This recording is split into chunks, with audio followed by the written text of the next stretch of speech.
Neurodiversity, the freedom from being employed. When you have been the odd one in a classroom and then grow up to enter employment and told that you are just not a good fit for the company because of your values or work ethic, what does a neurodiverse person to do?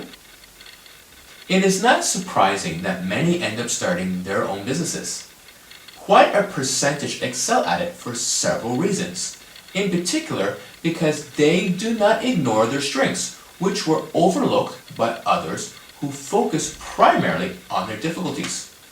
The neurodiverse are free to leverage those strengths to their advantage.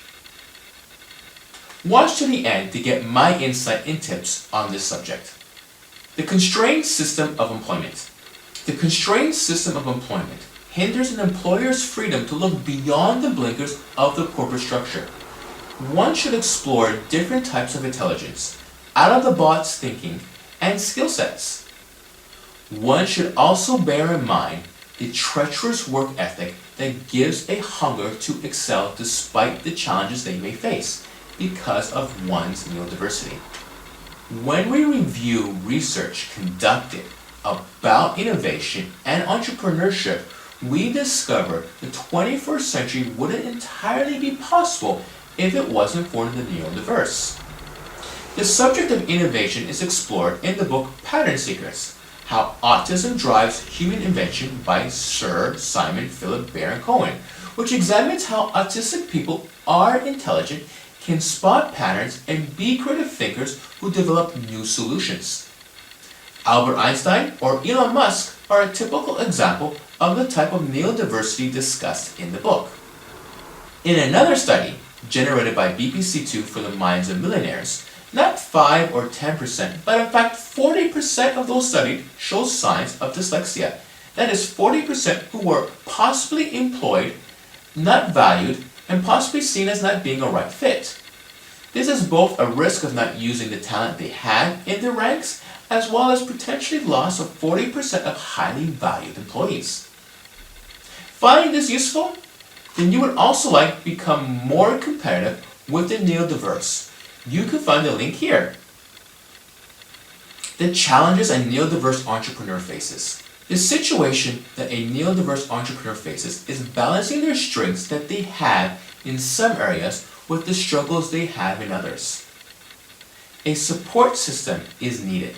Lack of resources may prevent an entrepreneur from hiring or outsourcing. Like other minority groups, there needs to be a system of support. Resources should be made available to meet their needs, and these needs may differ from one situation to another. The support tools provided can vary from technology to accountancy. Another support tool could be a mentor program, which will provide one-to-one guidance. Every entrepreneur needs counsel.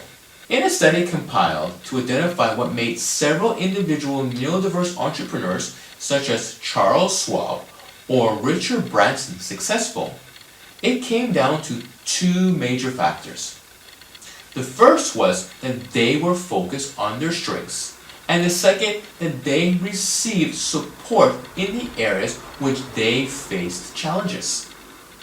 Final thoughts. Neurodiverse individuals can achieve high levels of success as entrepreneurs because they are free to explore and to develop their vision without their challenges being scrutinized. As we have seen, they can reach higher levels when support is provided and accommodations is made. The more we understand the needs of the neurodiverse, the more we can value their unique perspective and innovative problem-solving skills. If you found this useful, then take a moment to subscribe, leave a comment, and take a leap and transform.